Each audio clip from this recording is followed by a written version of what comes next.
Hello, everybody. Welcome back. This is JudiciousFire. I'm back for another Warden challenge. It is our final day of the Warden challenge. I've got about 12 hours left. It's about midday in the server day. I got a very busy day ahead of me in Castle Clash land here. It's a Guild Wars day. It is a Fortress Feud day. It is a Warden day.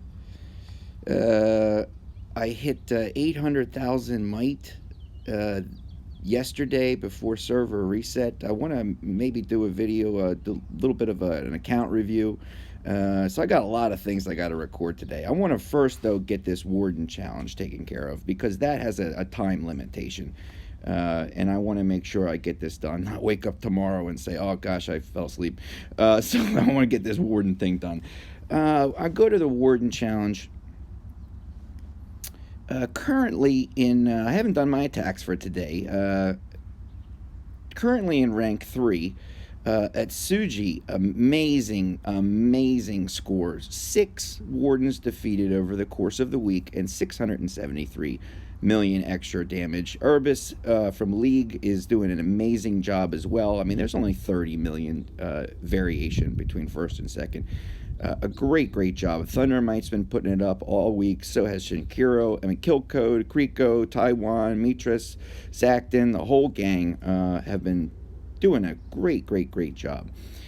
Before I get into this, I just want to say, and I don't mean to be a sourpuss about things, I just want to point out again, this is in my suggestions for Castle Clash video, the way they give out rewards in this game is ridiculous. They give out good rewards to people who don't need them, and they give out terrible rewards to people who don't want them. Okay, everybody's upset with this. I look at this reward system. This is for a week's work of banging away at this Warden. I mean, I'm at this point, I'm actually doing mathematical formulations here. Okay, I'm putting in my time. And time is money, and time is effort and energy. What does one get? And I'm not going to say I'm going to win. I'm going to say that what does first place get? First place will get 1 red talent rune. 1 red talent rune. You need 10 of those in order to take even 1 hero's talent to level 9. You would have to get first place.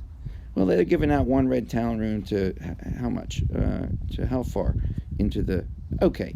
You have to get in the top 10 every week for 10 weeks in a row to get 1 hero's talent to level 9.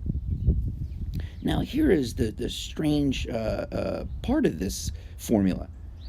Everybody who's getting in the top 10 already has level 9 talents, okay? They're not interested in any way in this 1 level 9 talent rune. I mean, certainly will take it, certainly be happy with it, but they're not seeking 1 level 9 talent rune. The people who do need level 9 talent runes are the people who are in the lower ranks and who need to build a stronger account. They should be giving better rewards to people who are trying to build their account, rather than giving these rewards to the folks who already have their account built. And 100 of these igniting stones, friend, that won't even get 1 guy up to level 1 in breakthrough. And that's ridiculous reward system. You should be getting I don't know what, a Pumpkin Duke figurine, okay, or a Paladin coffee cup mailed to you. Not 1 level 9 talent rune. I'm just talking about the system. I got through Forgotten Trials. I filmed this video. I have yet to upload it. I go through each of the stages from 40 to 45. I am happy to do a tutorial on the entire Forgotten. Am I able to play prior levels? I'm probably not able to play prior levels like that. Maybe I can't do a tutorial. I don't know. I got to investigate it. I had been at 34 up until last night. I abandoned Forgotten Trials. I was so tired of it. It's a mind-numbing game mode of constant repetition. But last night I just said, okay, look, I'm going to coffee up. I brewed a pot of coffee, and I sat down and I said, I'm just going to get her done. And I got her done up until Forgotten Trial 45, which is the end of it. So that's where I am right here. You can see Forgotten Trial 45. None of my guys are set up properly for this. I'll just drop a couple of guys and see what happens. Let's go left side. I have all my talents and insignias and pets turned around in different directions. Okay, you see I'm getting nuked. It took me a while. Okay, none of these I was beaten first try. I'll upload that video hopefully today. Okay, I want to get this Warden challenge taken care of. I go to the Warden. I go to Form Team. Okay, I'm using Demogorgon, Dovekeeper, Espirita, Sasquatch, Ghoulam, Rowdy Rascals. I have tried a variety of different people over the course of this week. I went with the succubus method. Beginning of the week, I got to a point, though, probably around fifth Warden, where she was just getting vaporized. She doesn't have the health pool to survive. I went with Athene for a while. She was getting vaporized for a bit of time. I put a wicked armor on her to help minimize her reflect damage. All that ended up doing is making my team hit so fast that the reflect damage cumulatively was taking them out and causing my heroes to die. I went with Mike for a while, but Mike was boosting my attack, my damage, and causing all this reflect to come back at me and cause my heroes harm. I kept varying this team, making small adjustments, and I go with this team now here on the last day in the hopes that we're just going to survive. We're on Brawler 6, level 60. I want to go into my heroes altar and look at my 6 that I have set up, and then I'm going to get started. First is Demogorgon. I'm running him with Sacred Light to keep him alive. I am using Eulophant to hopefully cast a shield that increases dodge. I'm using a survival to keep him alive. I have called this method the tickle method. This is third or fourth video now I've used this terminology. Rather than trying to beat up the boss, I'm going to just tickle him. If I do anything more than tickle him, the damage will be reflected back at me so hard that my guys will just get turned to dust. So I'm just going to try to tickle him, like feather tickle him, on the feet, underneath the arms, in the armpits, until eventually the Warden just says, look, man, you got it. Okay, you win this Warden challenge because you've tickled me to death. I'm going to just try to cause him as little damage as possible. So there's my demo setup. There's the next guy, Sass. I'm using Sass. Sasquatch I've got in Sacred Light. I've got him with a healing pet. Now, this healing pet only activates when Sass is directly attacked, but, you know, it's better than using a damage pet. I have him in Survival.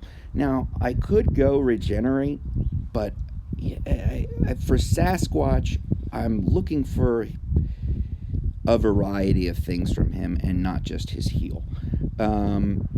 I'm using Dovekeeper. I got her in Unholy Pact because my other option is Brute Force. I am not willing to change these talents simply for a one-game mode or the Warden challenge. That's not something I want to do. Now, the Brute Force, you know, I could hit for 1,000,000 damage. I don't want that reflected back at me. So I'm happy to use something with a fixed damage increase, and that's going to be Unholy Pact. I have her with the new pet Fennec. He will operate. He will activate when the hero is attacked. Dove is up front. Dove will be getting attacked. So it's going to be providing a psi shield, a shield against some negative status, as well as healing my team. Under Insignia, I am going to go with the Saint's Favor. For a little extra damage, I'm gonna try to get an extra hit against a Brawler faction hero, and that is what I'm fighting, a red Brawler demon. It applies only to her basic attack, her own attack, not her love doves. But there's the chance, you know, I don't know every mathematical detail here, but let's say that out of every 4 seconds, she does 4 attacks on her own. Okay, she fires 4 shots one every second. This gives me the opportunity to get a 5th hit in there in that 4-second time period. Let's see who else we're using.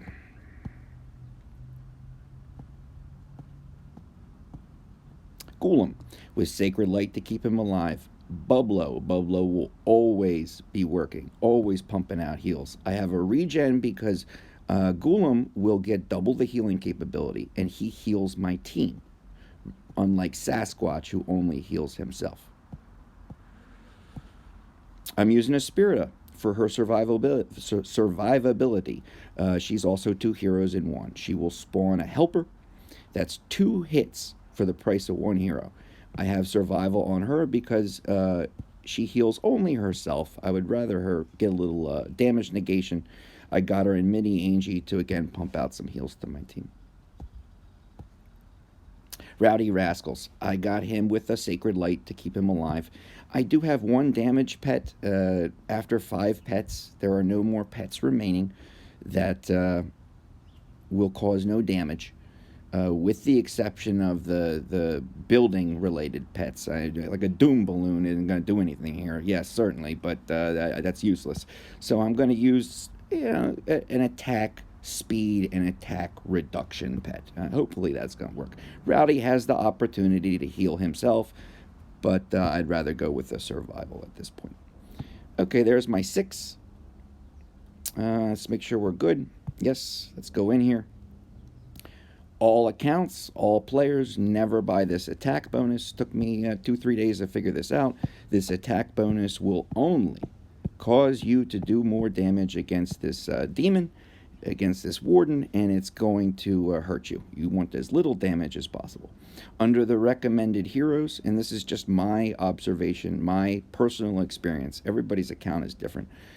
I have found no luck with any of the heroes that are listed here, with the exception of Rowdy Rascal. Phantom King's attack speed is so great that the reflect damage cumulatively, not from 1 shot, but after 300 hits, and him slowly losing health, it was too much for him. Storm Eater, yeah, he stuns, but this Brawler is immune to that kind of stun. Athene, again, she's making my whole team hit so quickly that cumulatively the reflect knocked us out. Mike gave us too much of an attack boost. We ended up suiciding ourselves, essentially. And Arctica, I think Arctica is able to freeze this Brawler. I think you can get a stun lock, if you will, a freeze lock on this Brawler. But I don't think you're doing too much damage. You're basically holding him in place, and you're not really racking up a high damage score. So I never went with the Arctica route. Also, it's like 4th of July fireworks during one of these things, during one of these battles. I have no idea what's happening. There's too many animations. I didn't know necessarily whether or not Arctica's freeze was really doing much of anything against this Brawler. They should give us in the top left and right hand corner a simple text reading the positive statuses, and then on the other corner of the screen the negative statuses, rather than all these animations. But they're not willing to do that. So let's see here. Current damage, I am at 6 wardens defeated and 589 million damage. Alright, so let's give this a try. Go back in, make sure our team is right. Yep, and yep. Alright, very good. Let's give it a challenge here. Do not buy the bonus damage. Get that. Okay, drop order. I'm going to go Dove, Sass, Rowdy, Espirita, Golem, Demo. And I'm going to drop Dove out far. Wait until the boss moves. Stay alive these first few seconds. That's all I'm asking. Come on, Sass. Come on, Sass. Give me some heal. If he gets hit with one of those big procs from the Warden, he's out. Get your health bar up, buddy.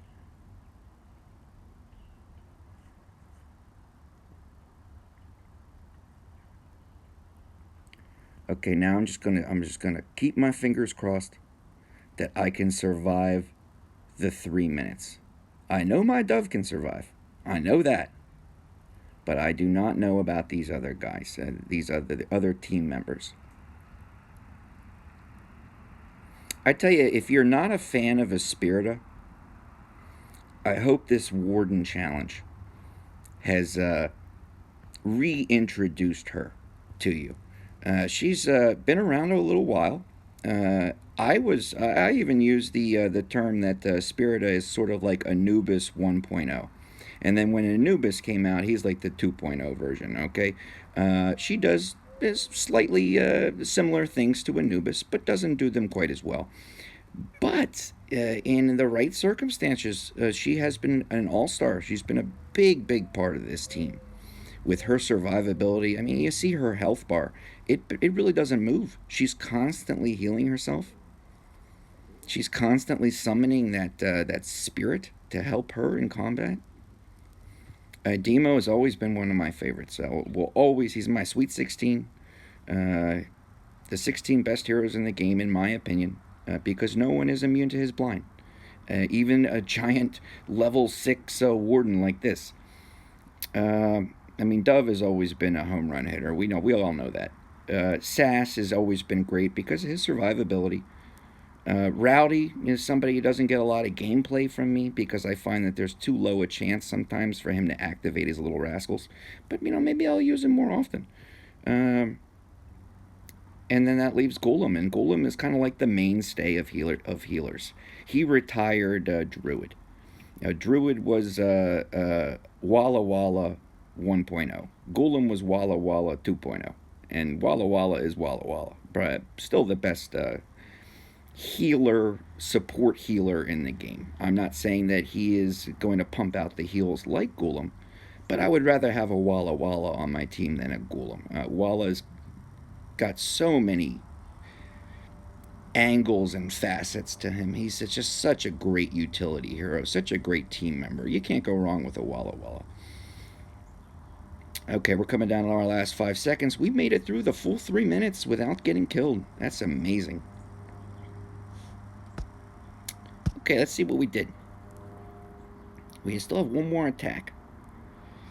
Let's go to overall damage. All right, 736. It puts us well into first by about 60 million. Let's try it again. Do we want to change anything?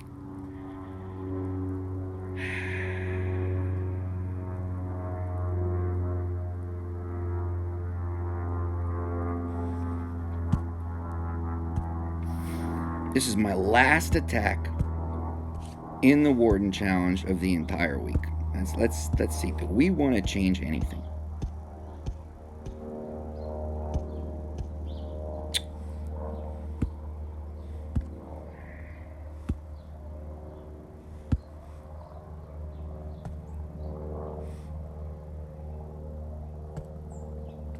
I'm gonna put Chickaboom on there.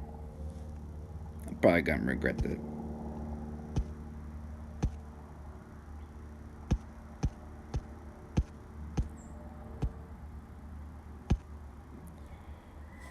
I'm not changing anything there.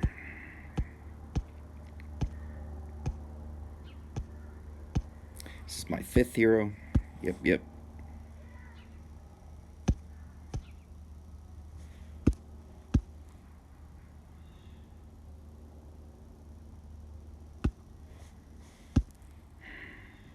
That's the only change I'm going to make. I put Chickaboom on Sasquatch, just for a couple little extra hits.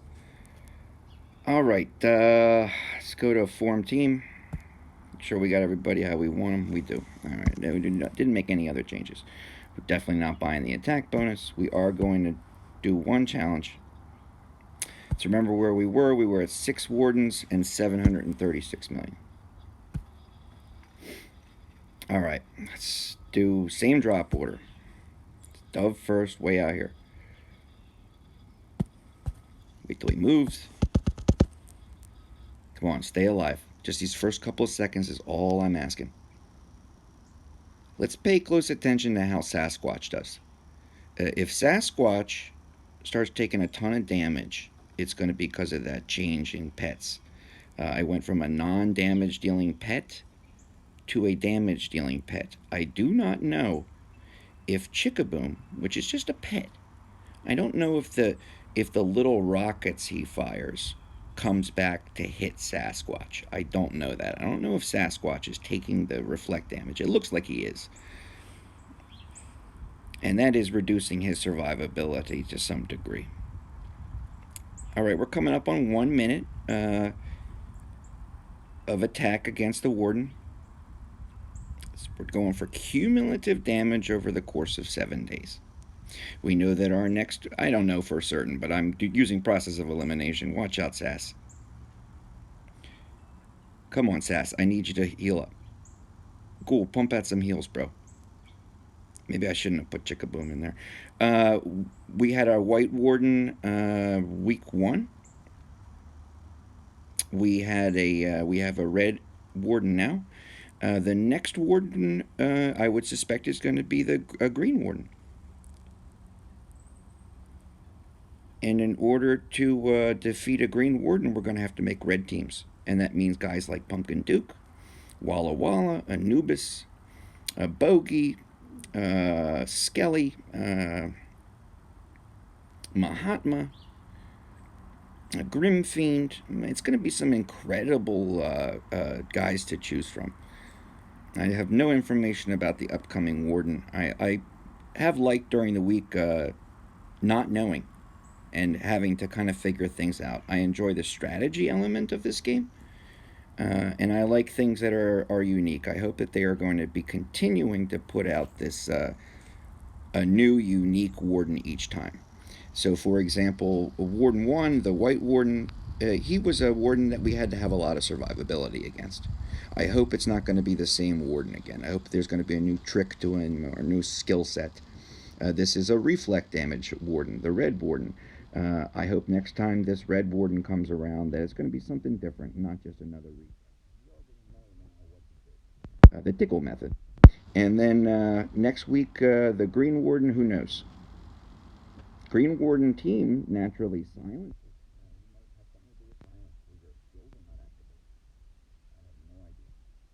We're coming up on a full 3-minute run.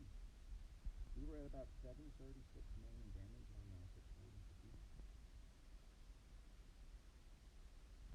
look at that health bar. We nearly 7 Wardens. 902, baby. Oh my gosh. 6 Wardens defeated and 902 million damage. I think maybe he has a billion damage, a billion health. This number 6 Warden. If I could have gotten 98 million more, maybe I could have taken him out. But that's ridiculous. That's another 10%. I don't think I would be able to do that. Looking at scores right now, server day, midday, it looks like that's going to put me in first. I don't know how many of the players in the top 10 have necessarily completed their day's attacks. Let's make sure we're out. We are out. That's sad. Used up all our chances. So we'll see where we get these eggs. Horrible. Wait a minute. What's happening? Oh, I'm getting the egg. I thought it was incubating. Okay, I don't know how many people have done their attacks yet. Like I've been saying all week long, if you can copy my setup, great. If it works for you, even better. I'm much happier with continuing the conversation of Castle Clash and keeping this game going in terms of that conversation than I am about some score, however many billion damage you've done against this horrific looking monster. Okay, the monsters come and go, but that conversation should remain. That's what I'm more interested in. It is not the players versus the players. It is the players versus the game. And the players, when we work together, we can beat this game. So that's kind of how I feel about Castle Clash from a philosophical standpoint. That was Warden Day 7, last of the day, last of the week. We go one more time. Overall, I did 6 and 902 million. Looking forward to the next challenge. You all have a great day, and I'm going to check you out in the next video, probably with a Guild Wars one. All right, see ya. Bye-bye.